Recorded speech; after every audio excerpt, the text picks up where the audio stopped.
ADM's Scott McDonald has some very deep wells that he's in charge of. This well is 7,000 feet, and that's equivalent to over 40 statues of Liberty stacked on top of each other. This hole is a monitoring well for a very large carbon sequestration project. We call it carbon capture and storage because sequestration is kind of a big word and people don't understand what it is, but it's actually just storage, and we're storing the CO2 deep underneath the subsurface. ADM's project is already pumping 1,100 tons of carbon dioxide into the ground each day. So far, that's added up to 350,000 tons, but it's not just about storing carbon dioxide. Carbon dioxide and oil are miscible. That means they mix, and so when you inject carbon dioxide into a formation, it changes the properties of the oil. It expands it, and it also makes it less viscous, so the oil flows out of the formation much easier. So you can recover about an additional 20% of the original oil in place. Potentially,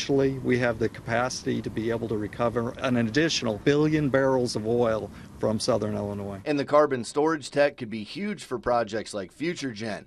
That's why ADM joined with Richland Community College to form the National Sequestration Education Center. That's where Dr. Douglas Brower helps teach about the science through systems like Stella. The Sequestration Technology Educational Learning Array. That's a video game system targeted at school children, but the center is part of a serious green energy lab, including things like wind turbines, solar arrays, and even biomass furnaces. So we bring the technologies that are here to give students the greatest opportunities possible, so that if they decide to go on directly from Richland Community College into the workforce, or they decide to go to university, that they have a well-balanced education here. In the end, ADM's programs and Richland end up serving each other. The students that come out of here that we develop are going to be their workforce of tomorrow. So they have a vested interest in the things that we're doing and creating the opportunities. And together, I think we've done something that's very, very powerful there. In Macon County, Mike Brooks, ABC News Channel 20.